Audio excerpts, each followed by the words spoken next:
Pues saludos a todos, queridos hermanos. Me alegra mucho saber que pueda visitaros. Algunos quizá no he podido saludaros ahora, pero me alegro mucho de veros. Os transmito también los saludos de mi esposa Carla, que está en la iglesia donde estamos sirviendo en Hortaleza, con los adolescentes y también colaborando con la alabanza. Y será un placer, sin duda, reflexionar con vosotros, ¿no? Porque al fin y al cabo esto es un aprendizaje por ambas partes, tanto para el que enseña como para los que escuchan y que también pueden participar o al menos reflexionar conforme lo que vamos exponiendo. El texto que había pensado para hoy se encuentra en el Evangelio según Mateo, capítulo 5, versículos del 13 al 16. El título de este mensaje lo he mencionado como descubriendo nuestra identidad, aunque es cierto que para muchos de vosotros más que descubrir nuestra identidad será recordar nuestra identidad, que también es un punto fundamental para nosotros, ¿verdad? Es cierto que generalmente como occidentales todo lo que implique repetición, reiteración, nos suena un poco como lo que lo desechamos, perdemos la atención con ello. Pero es cierto que en los tiempos de Jesús y los judíos, por su cultura, tenían mucho aprecio por repetir la misma historia, repetir las leyes, repetir las costumbres. Era una forma también de reforzar ese aprendizaje, ¿verdad? Y aquí leemos estas enseñanzas que sin duda forman parte de nuestro lenguaje. Muchas veces como creyentes a la hora de orar o de relacionarnos decimos que somos la sal de este mundo, ¿verdad? Somos la luz también de este mundo. Y voy a leer estos textos, estos versículos, según la versión Nueva Traducción Viviente, que es la versión que últimamente uso, aunque muchos años he estado empleando la Reina Valera, como la mayoría de vosotros, pero últimamente estoy usando esta versión. Así que el Señor Jesús dice en Mateo capítulo 5, versículos del 13 al 16 lo siguiente: Ustedes son la sal de la tierra, pero ¿para qué sirve la sal si ha perdido su sabor? ¿Pueden lograr que vuelva a ser salada? La descartarán y la pisotearán como algo que no tiene ningún valor. Ustedes son la luz del mundo, como una ciudad en lo alto de una colina que no puede esconderse. Nadie enciende una lámpara y luego la pone debajo de una canasta. En cambio, la coloca en un lugar alto donde ilumina a todos los que están en la casa. De la misma manera, dejen que sus buenas acciones brillen a la vista de todos, para que todos alaben a su Padre Celestial. Amén. Esta breve enseñanza está dirigida principalmente a los discípulos de Jesús. Es cierto que en este Sermón del Monte las multitudes rodeaban al Señor Jesús, pero leemos anteriormente, ¿verdad?, que los discípulos se ponen, vamos a decir, en primera fila. Y de algún modo Jesús está hablando principalmente a ellos, aunque es consciente que el resto está atentamente escuchando. Sabemos también que esta enseñanza está bajo el marco de lo que se conoce como el Sermón del Monte, un sermón que en el Evangelio según Mateo aparece en los capítulos 5, 6 y 7, y que en Lucas, sin embargo, este sermón está mucho más resumido o reducido y además se conoce como el Sermón del Llano. Algunos comentaristas empiezan a, de algún modo, comprender si era el mismo sermón o no, o si quizá Jesús, como buen judío, como he dicho antes, repetía este sermón varias veces y en un momento lo recogió Mateo así y en otro momento Lucas lo recogió de otra manera. Perfectamente puede ser así, aunque también he escuchado la idea un poco, me parece un poco loca, ¿no? Muy interesante, de que era el mismo sermón. Jesús estaba predicando en un monte, pero en el monte había un llano. Entonces, según Mateo es el Sermón del Monte y según Lucas es el Sermón del Llano. Pero más allá de esas interpretaciones o formas de considerar cómo enseñó Jesús y en qué lugar lo hizo, sabemos también que Jesús estaba compartiendo estas enseñanzas al inicio de su ministerio prácticamente. Probablemente estaría por Galilea o alrededores y en medio de esta situación, rodeado de muchas personas, comienza a compartir esta enseñanza. La pregunta que nos debemos plantear es, ¿qué interpretaciones tiene esta enseñanza, verdad? Jesús enseña primero a sus oyentes que ellos son la sal de la tierra. Y el elemento de la sal tiene principalmente dos funciones. Por un lado, la sal funciona como sazonador, pero por otro lado también la sal lo podemos emplear como una especie de conservante de los alimentos, ¿verdad? Cuando pensamos primero en la sal como sazonador, nos damos cuenta de su gran utilidad para, pues sin duda, alinear nuestros alimentos y comerlos según el gusto de cada uno. Hay algunos que les gusta más salado, otros menos salado. Hay algunos que les gusta la comida salada, pero que no pueden porque el médico se lo ha prohibido. Pero en medio de todo eso sabemos que la sal es muy útil para sazonar. Pero claro, cuando pensamos en la sal como sazonador, nos damos cuenta de un punto muy importante, que quizás se nos puede escapar o no, según cada uno. Es por eso que para unos es descubriendo nuestra identidad y para otros es recordando nuestra identidad. Creo que ninguno de nosotros, si por ejemplo freímos patatas, aunque hoy en día es muy complicado debido al tema del aceite, pero si freímos a patatas fritas, ¿verdad?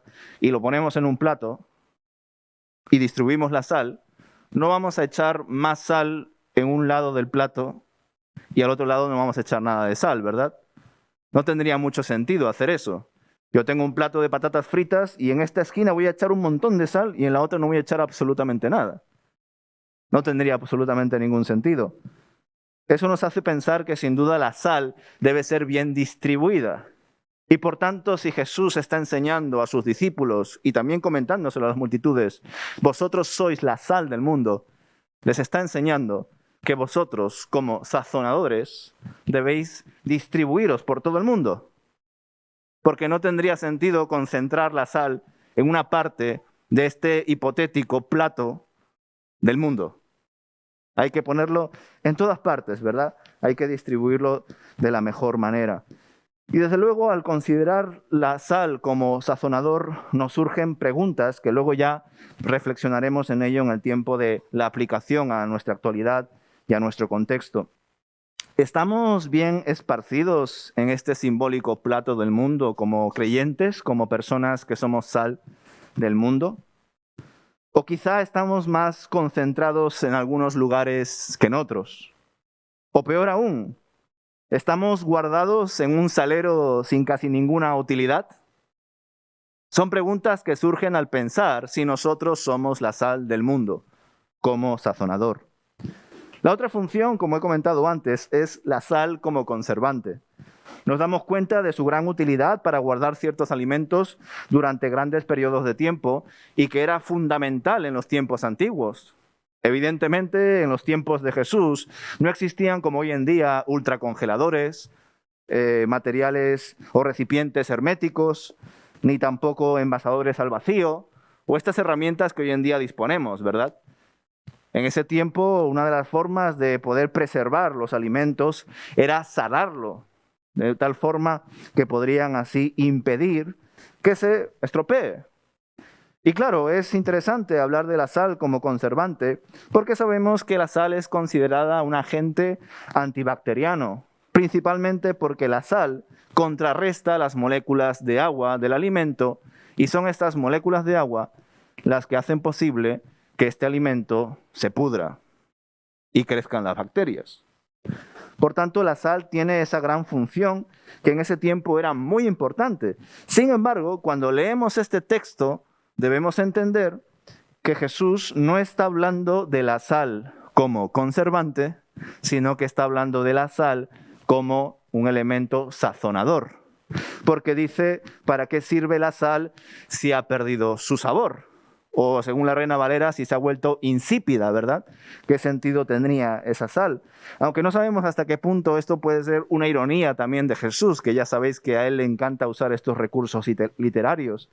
Porque hasta qué punto la sal, por más mala que la compres, no sala. Podríamos quizá pensar en ello, ¿verdad? Aunque ya sería irnos por las ramas. Y por supuesto, al pensar en la sal como sazonador, nos planteamos lo siguiente. Como cristianos, ¿estamos conservando este mundo cada vez más caído, deteriorado, depravado, dirían algunos? ¿O quizá no estamos realizando esa labor? Ahora bien, reitero, Jesús no está hablando tanto de la sal como conservante, sino de la sal como sazonador. Pero, sin duda, nos va a parecer muy inspirador luego, en el tiempo de la aplicación, reflexionar también en la sal como sazonador. Dejando la sal a un lado, Otro elemento con el cual Jesús ilustra la identidad de un seguidor de Jesús es no solamente ser la sal del mundo, sino también la luz que debe habitar, iluminar, bendecir en el mundo.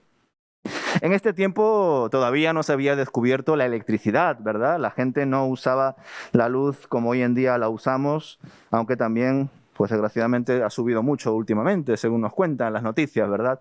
Pues en ese tiempo no pagaban la luz, entre otras cosas porque no se había descubierto la electricidad. Y tampoco Jesús está hablando necesariamente de la luz del sol. Jesús está hablando de la luz que usaban las personas a través de las lámparas, empleando también el aceite. ¿Y por qué está haciendo esto Jesús? Porque Jesús quiere incidir en la utilidad del correcto manejo de la luz, evidentemente portable, no de la luz solar que es natural, que incluso hoy en día ya la podemos, ¿verdad?, manipular con paneles solares, pero que en ese tiempo no se hacía. ¿Y por qué hace esto Jesús? Porque Jesús está apelando no solamente a nuestra identidad, sino también a nuestra responsabilidad. Desde luego aprendemos, como la famosa parábola de las 10 vírgenes, que encender una lámpara tenía un costo. No solamente la lámpara en sí, sino también el asunto del aceite, ¿verdad? Como esas 5 insensatas no llevaron el aceite necesario y no podían comprarlo, no había tiempo. Esos afanes lo aprendemos en esta parábola. Por tanto, nos damos cuenta que también, pues hoy en día, ¿no?, el aceite puede costar más o menos, pero en ese tiempo tendría un costo. Por ende, no tendría mucho sentido encender una lámpara y no ponerla en un lugar alto, ¿verdad? La idea sería iluminar, por ejemplo, nuestra casa, si es donde lo estamos empleando, o en un lugar de reunión, o donde sea. No lo vamos a poner debajo de la mesa o directamente en el suelo, porque su luz no va a irradiar ni iluminar todo el hogar o el lugar donde estemos.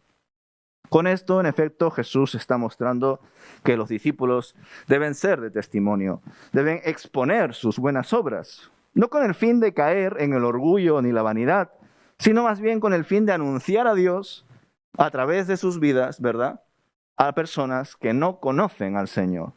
Un texto muy bueno para ello es 1 de Pedro, capítulo 2, versículo 9, porque en ese texto dice el autor: pero vosotros sois linaje escogido, sacerdocio real, nación santa, pueblo por posesión, para que proclaméis las proezas del que os llamó de las tinieblas a su luz admirable. El objetivo de compartir las bendiciones, las buenas obras, no es que nosotros nos creamos más orgullosos espiritualmente, porque ese era precisamente el problema que había en los tiempos de Jesús con la mayoría de los líderes religiosos, ¿verdad? Jesús quería que, al igual como él, enviado como hijo, hablando del Padre, los discípulos con su testimonio hablen del Hijo, le señalen a él. Junto con este planteamiento de las funciones de la sal y de la luz, ya podemos ir a más adelante y nos podemos preguntar qué aplicaciones se pueden extraer de esta enseñanza. Si los cristianos somos la sal y debemos sazonar el mundo, desde luego debemos estar bien distribuidos, como hemos reflexionado antes. De nada vale que el mundo esté bien sazonado en algunos lugares y no en otros, pues la concentración de sal no resulta ni útil ni agradable. Por supuesto, la sal es solo una ilustración. De hecho, ahora cuando pensemos en la sal como conservante, reflexionaremos en que es bueno que la sal se concentre en momentos adecuados, como en la iglesia. Pero estamos pensando primero en nosotros somos sal como sazonador. Estamos hablando del creyente que sale afuera a ser de bendición. Estamos hablando del discípulo de Jesús que evangeliza con sus palabras y sobre todo con su testimonio a personas que no conocen a Dios. Por tanto, cuando hablamos de esto, nos damos cuenta que incluso aquí, aunque Jesús no lo expresó de una manera tan clara como al final del Evangelio según Mateo, con la gran comisión, ¿verdad? Id y haced discípulos a todas las naciones y bautizarlos en el nombre del Padre y del Hijo y del Espíritu Santo. Eso lo dejó al final. Pero en efecto aquí en el capítulo 5, no en el 28, en el 5, Jesús ya estaba dando a entender esta importancia, diciéndoles: vosotros sois la sal del mundo. Y como sal que sois, debéis sazonar todo el mundo, Por al igual que nosotros, cuando comemos una ensalada o unas patatas fritas, le echamos sal a todo o a una parte, pero lo mezclamos para distribuirlo de manera adecuada y no comer algo más salado y algo sin sal en el mismo plato. Con el tema de la sal podemos pensar también, ¿no?, en cómo Jesús estaba planteando la idea de responsabilidad para los creyentes. Pero ahora pensemos en los cristianos como aquellos que debemos conservar el mundo. Por supuesto, nosotros debemos estar bien distribuidos, pero cuando hablamos de la sal como conservante, estamos hablando de la sal reunida en altas concentraciones para conservar algún tipo de alimento, por ejemplo. Y es en este caso cuando entendemos que es importante que nosotros, siendo la sal y debiendo sazonar el mundo, también es bueno que entre nosotros concentremos nuestra fe. Que entre nosotros podamos, de algún modo, arroparnos, conservarnos, y que nos juntemos y andemos de la manera más unánime posible. Y esto es para poder conservarnos los unos a los otros, para poder acompañarnos los unos a los otros, para poder protegernos y orar los unos por los otros. Qué bueno ver que la sal apunta a estas dos funciones, el creyente que sale afuera, pero también el creyente que se congrega dentro de un lugar junto con más hermanos para conservarse entre ellos, para guardar la doctrina, para incluso profundizar en ella como iglesia, todos siendo responsables en ese aprendizaje. Desde luego pensamos que la sal es un elemento que muchas veces se nos puede escapar, pero estamos viendo cómo Jesús puede reflexionar al respecto. También nos damos cuenta que la sal, como conservante, pese a conservar nuestra fe, nuestras prácticas aquí, también debemos conservar fuera. ¿Y cuánto más debemos conservar cuando descubrimos a la luz de la Biblia que el mundo está caído, que está bajo las artimañas del maligno, que el pecado ha calado en toda la humanidad y que no hay justo ni siquiera uno? Cuando nos damos cuenta de estas confesiones que aparecen en las Escrituras, nos damos cuenta de que sí, debemos conservar la fe en la iglesia local, conservarnos los unos a los otros, pero también debemos conservar el mundo, para que por un poco más de tiempo, aquellos que no han conocido a Dios tengan la oportunidad de hacerlo, por cuanto Dios no quiere que nadie se pierda, sino que Él anhela que todos vayan al arrepentimiento, ¿verdad? Y se salven. Y cuánto más ahora el tema de la conservación del mundo con el asunto de la pandemia, con el asunto de las catástrofes naturales y con el asunto, ni qué decir, de la guerra entre Rusia y Ucrania. Cuánto más como creyentes debemos conservar el mundo por un poco más de tiempo.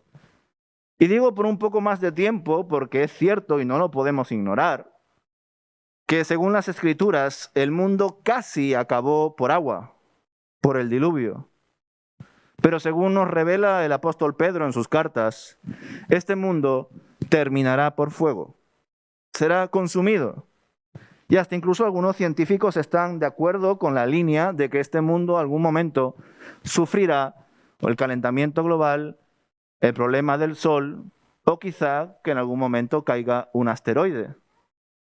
Ya sea por el calentamiento global, porque cada año hay más incendios, porque quizá en algún momento caiga un asteroide, o porque el sol deje de irradiar como lo está haciendo ahora y aumente el calor, ya sea por una razón o por otra, o por todas juntas, que es peor, nos damos cuenta de que en efecto, aún diciendo Dios no existe, las evidencias científicas nos muestran de que este mundo probablemente va a acabar algún día, quizá dentro de miles y miles, pero algún día, a través del fuego. Será consumido. Eso no quiere decir, por supuesto, que nosotros no debamos conservar este mundo, que nosotros no debamos defender incluso y cuidar bien la naturaleza, porque esa es una orden que se encuentra desde el Génesis. Nosotros debemos de cuidar y administrar la tierra de las maneras más adecuadas posibles. Por tanto, hasta cierto punto, aunque el sistema muchas veces nos impide ser unas personas que cuiden el medio ambiente, debemos hacer lo posible para que el medio ambiente no se contamine. Y desgraciadamente, por motivos laborales, de estudio y de ocio, pues cada vez debemos usar más medios de transporte que contaminan o envases que contaminan, ¿verdad? Aunque, por supuesto, ya se están tomando iniciativas y formas por las cuales podamos ser más ecológicos. Pues el creyente, aún estando convencido que lo que dice el apóstol Pedro está totalmente correcto, el creyente aún así debe saber que tiene que cuidar la tierra. Pero no por el apego a la tierra, porque el verdadero creyente no solamente debe tener apego por la tierra, sino que tampoco debe tener apego ni siquiera por su propia vida, porque todo eso ha quedado atrás. He negado todo de mí, he tomado mi cruz y estoy siguiendo a Jesús.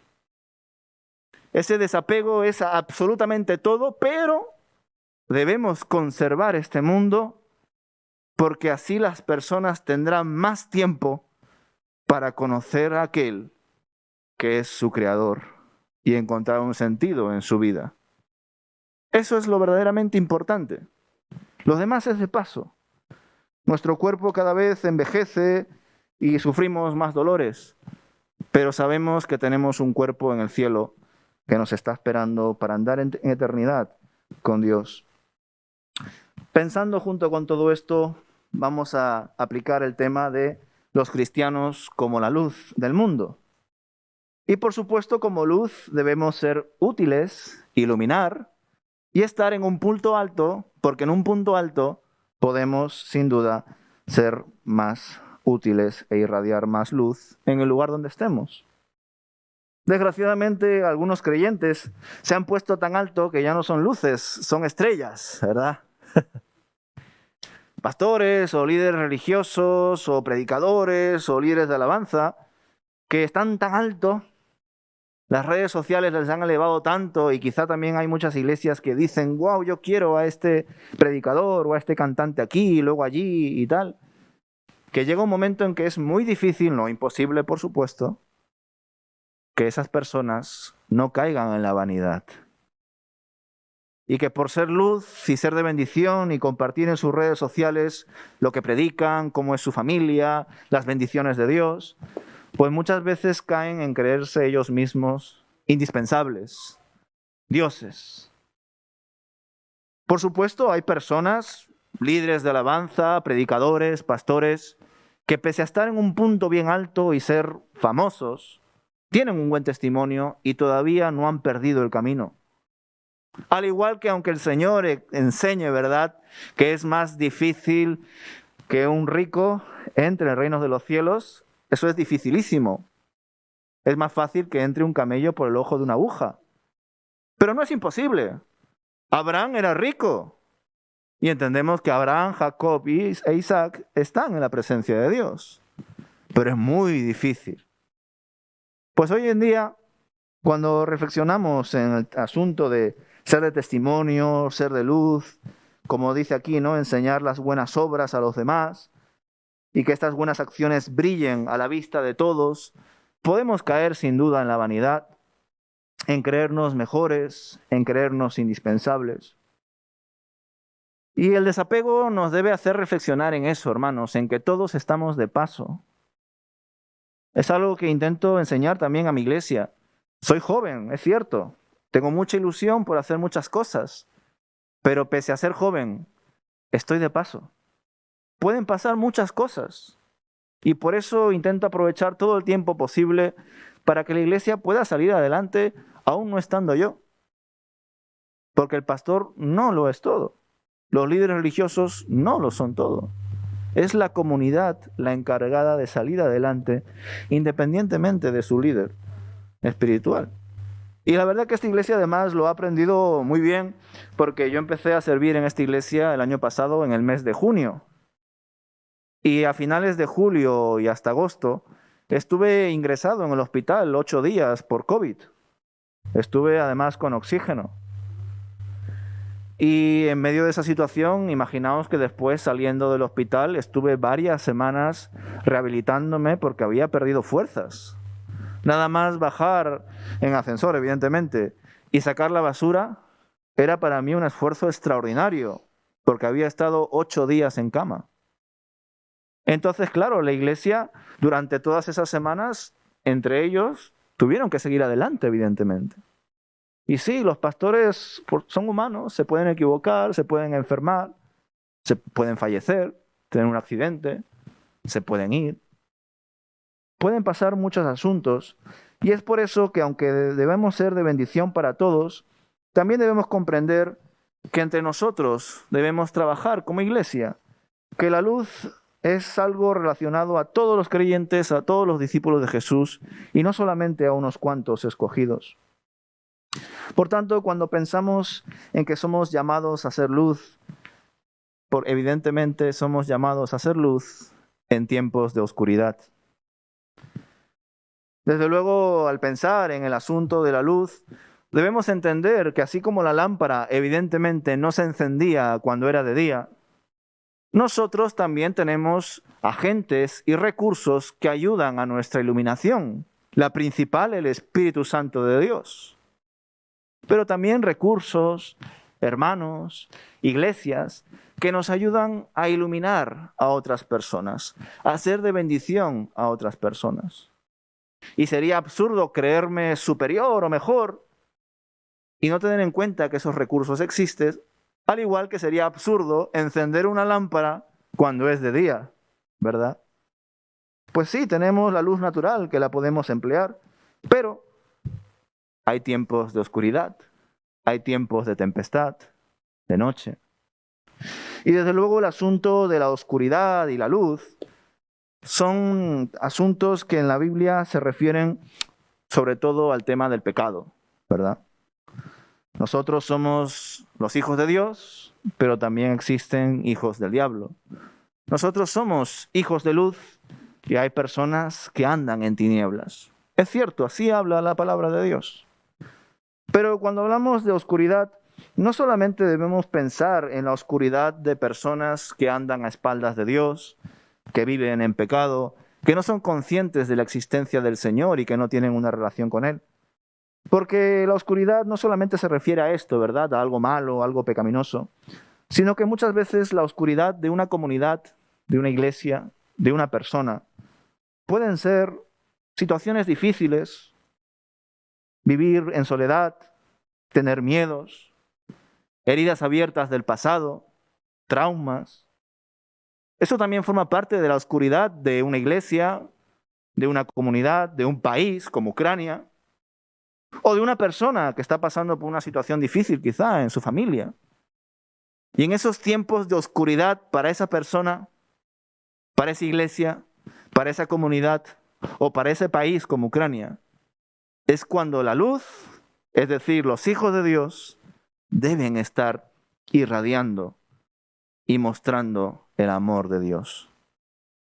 Por tanto, cuando vemos a un hermano que está viviendo por un tiempo de oscuridad, de dificultad, nosotros como cristianos somos llamados a ser de bendición para ese hermano, a traer luz a sus vidas.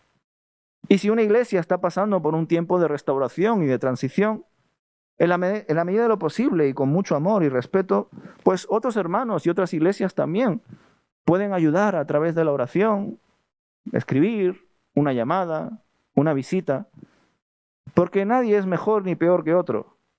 Estamos todos para ayudarnos como familia, porque somos todos llamados a ser luz. Pero incluso sumando a todo este asunto, desde luego, la luz de una lámpara tiene una característica también especial, y es que esa luz no solamente ilumina, sino que también nos ofrece calidez, confort, calor. Y la luz que en ese tiempo empleaban probablemente la mayoría de los judíos era la luz de una lámpara o también de una leña, ¿verdad? Ya sea para cocinar o también para calentarse en una chimenea. Y yo creo que para nuestra forma de pensar, el reflexionar en la luz como un elemento que no solamente trae luz como tal, que nos ilumina, sino que también nos da calor, también nos invita a pensar en que como hijos de Dios debemos iluminarnos los unos a los otros, compartiendo ese calor tan necesario en tiempos de frío, de soledad, de oscuridad, de restauración. Que si somos luz, traigamos buenas acciones, iluminemos a las personas y también podamos compartir ese calor a través de unas palabras, un abrazo, una llamada, un mensaje, porque forma parte también de nuestro cometido.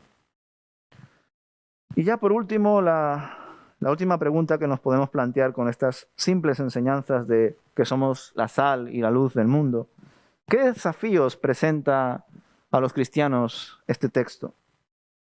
Pues como creyentes debemos recordar que somos llamados a una vida con propósito, que tenemos distintos deberes como cristianos, que no solo tenemos que realizar por el hecho de mandar a cada uno, tú encárgate de la alabanza, tú encárgate de la educación, tú encárgate de la mesa de sonido o tú encárgate de la obra social.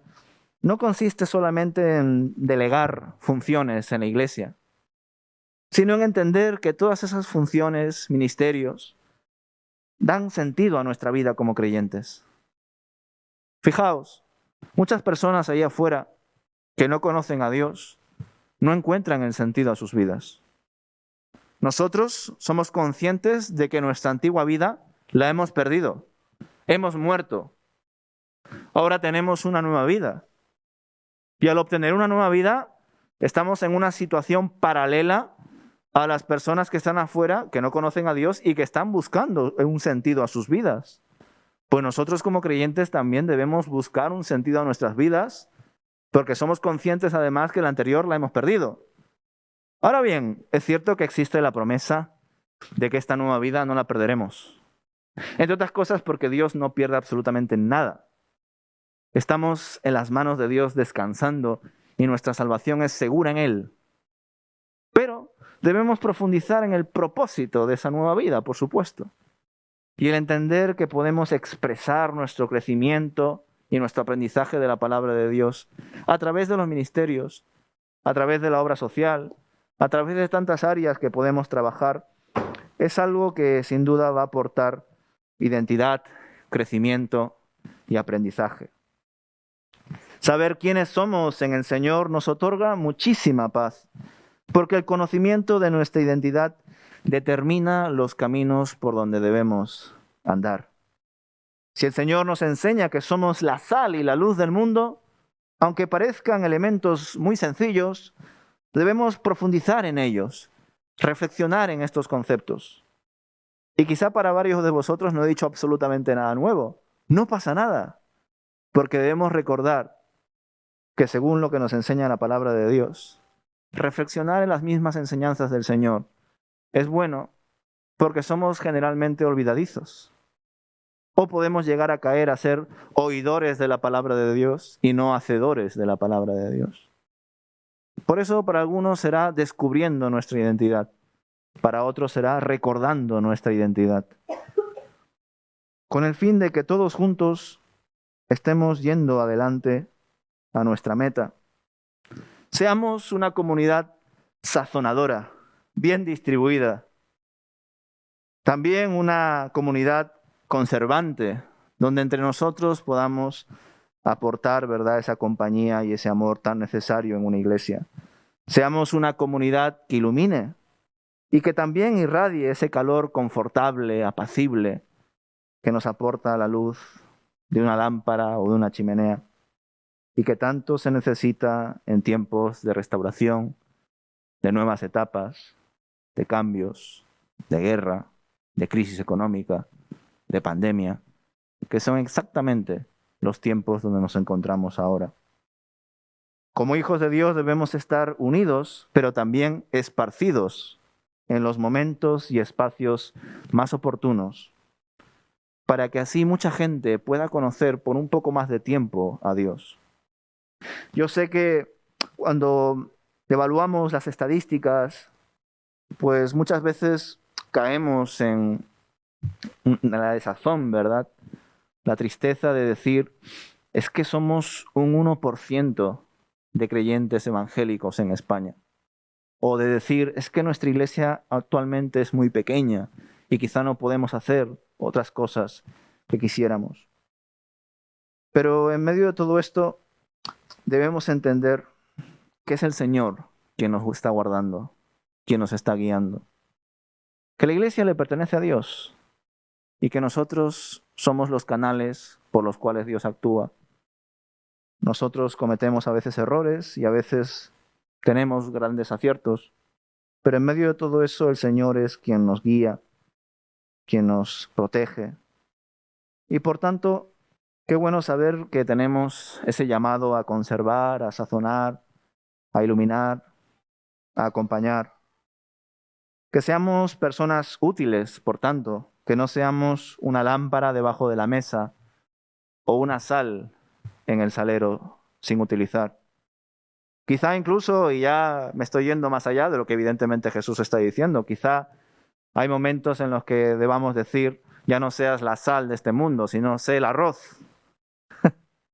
Porque hay sales en saleros que no se usan y que están ahí, y la humedad hace, como ya bien sabéis, que, pues bueno, pierda su consistencia. Y por eso muchos de nosotros ponemos arroz, ¿verdad?, en el salero, para evitar esa humedad. Pues quizá haya personas que están con esa apatía, quizá no tienen mucho interés por venir a la iglesia, por reflexionar de Dios, y están como esa sal en ese salero, abandonados, afectados por la humedad. Pues quizá en esos momentos concretos dejamos de ser sal un momento y somos arroz. Pero siempre por el bien de Dios, por el bien de la iglesia. Pues hermanos, que la luz de nuestra vida ilumine e impacte a las personas que no conocen a Dios. Que nuestro testimonio invite a reflexionar a las personas que nos rodean y que de esta manera conozcan al que nos ha enviado, a Jesucristo. Como dice Juan capítulo 17, versículo 3, y esta es la vida eterna, que te conozcan a ti, el único Dios verdadero, y a Jesús el Mesías, a quien enviaste. Que el Señor pueda trabajar a través de nosotros y que también nosotros, como iglesia que somos, podamos ser de bendición para personas que todavía no conocen a Dios, pero que algún día serán también como nosotros, hijos de Dios. Amén. Que el Señor os bendiga, hermanos.